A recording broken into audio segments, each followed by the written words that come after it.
Shalom saudaraku, ini saya Uncle Mandil 24 dan kali ini Uncle Mandil mau share kembali pembelajaran Alkitab dalam Kejadian 2 ayat yang ke-21. Yuk saudaraku, sama-sama kita belajar akan firman Tuhan. Saudara di sana, saya di sini ya. Tapi kita sama-sama belajar, ya kita belajar dari Alkitab. Bukan dari yang lain, tetapi dari Alkitab. Ya, kita berikan waktu kita untuk kita boleh belajar tentang firman Tuhan. Ya, kita percaya firman Tuhan yang kita pelajari, firman Tuhan yang kita akan dengar, firman Tuhan di mana kita memberikan waktu kita untuk mendalaminya, itu yang membuat kita untuk bisa melihat fokus kepada Sang Firman itu, yaitu Yesus Kristus. Saudaraku, langsung aja kita buka Alkitab kita. Ya, persiapkan kertas saudara, pena saudara, ya, sesuatu hal yang bisa saudara dapatkan, bisa saudara catat, ya, sesuatu inspirasi dari pembelajaran firman Tuhan, boleh saudara catat, ya, karena kita percaya bahwa apapun yang kita pelajari tentang firman-Nya itu membuat kita hidup, ya, membuat kita memandang, membuat kita bersukacita, membuat kita tenang, dan kita bisa memaknai hidup kita seturut dengan kehendak-Nya, ya saudara. Dan saya akan bacakan dari sini Kejadian pasal 2 ayat yang ke-21, ya. Saya bacakan Kejadian pasal 2 ayat yang ke-21. Lalu Tuhan Allah membuat manusia itu tidur nyenyak. Ketika ia tidur, Tuhan Allah mengambil salah satu rusuk daripadanya, lalu menutup tempat itu dengan daging. Nah, video kali ini akan saya bahas dua hal, ya. Dan video berikutnya tetap berkaitan mengenai Kejadian 2 ayat 21, kelanjutannya yaitu dua hal lagi, ya. Dan hari ini saya akan bahas yang pertama adalah saya mengajukan pertanyaan kepada kita berkaitan mengenai Kejadian 2 ayat yang ke-21. Siapa yang membuat tidur nyenyak? Siapa yang membuat manusia itu tidur nyenyak? Siapa yang membuat manusia itu tidur nyenyak, saudara? Yaitu jawabannya adalah Tuhan Allah, atau dalam bahasa Ibrani-nya dikatakan Adonai Elohim. Nah, hal yang kedua, siapa yang tidur nyenyak dibuat oleh Tuhan? Apakah Tuhan Allah atau manusia itu? Menurut saudara, siapa yang dibuat tidur nyenyak? Apakah Tuhan Allah atau manusia? Ya, jawabannya adalah manusia itu. Nah, sekarang kita mau bahas tentang apa sih tidur nyenyak itu, ya kan? Apa sih tidur nyenyak? Dalam Kejadian 2 ayat 21, bahwa inilah pertama kalinya dituliskan mengenai manusia itu atau Adam yang dijadikan oleh Tuhan Allah, ya. Dan ini adalah disebutkan pertama sekalinya mengenai manusia itu tidur, dan tidurnya itu nyenyak. Kalau kita lihat semenjak Kejadian pasal 2 ayat 7, di mana pada waktu Tuhan Allah menjadikan manusia itu dari debu tanah dan mengembuskan napas hidup sehingga dia menjadi jiwa yang hidup, dan di ayat ke-21 baru dikatakan manusia itu tidur nyenyak.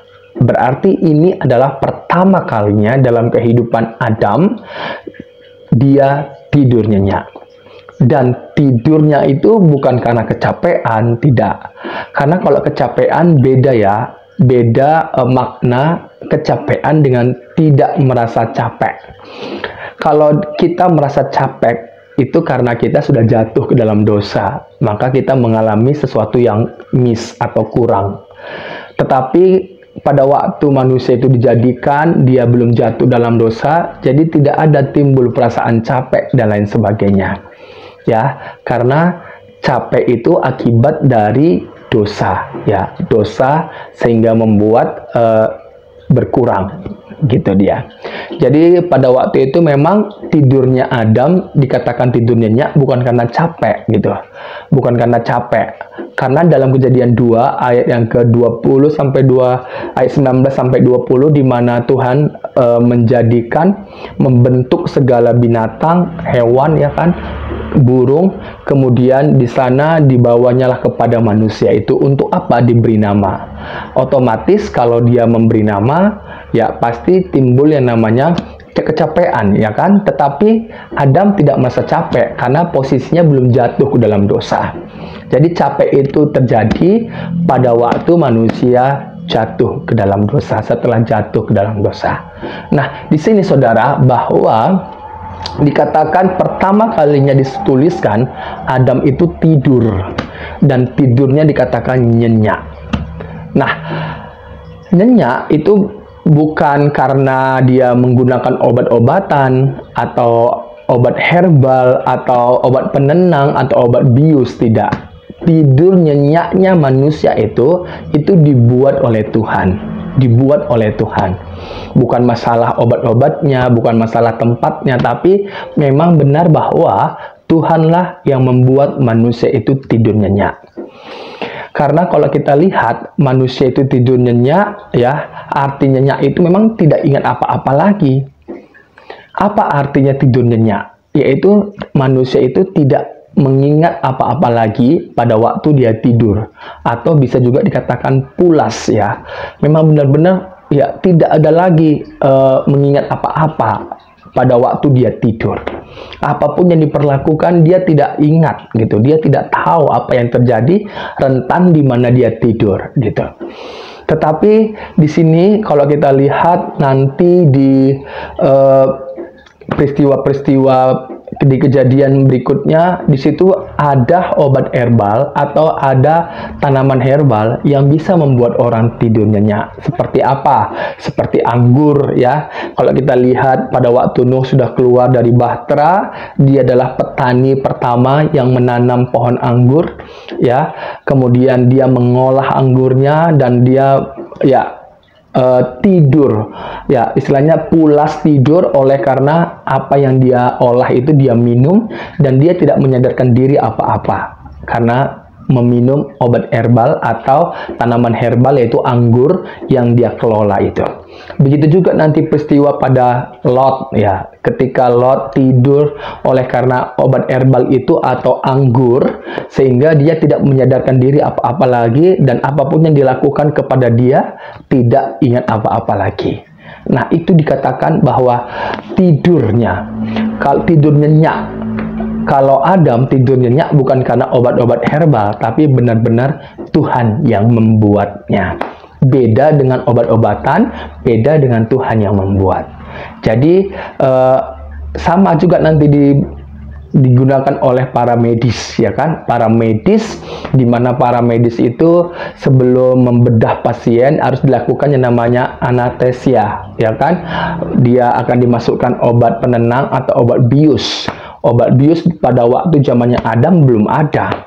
Kapan obat bius ada? Pada waktu tahun 1842, di mana yang diperkenalkan oleh siapa yang pertama, yaitu Crawford Long ya.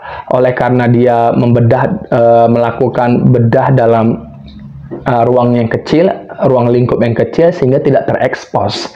Tetapi obat bius itu terekspos pada waktu William Morton pada tahun 1846, oleh karena dia melakukan pembedahan di ruang lingkup yang lebih besar gitu. Jadi diketahui oleh banyak orang, sehingga orang menganggap William lah yang pertama, padahal yang pertama adalah Crawford Long gitu dia.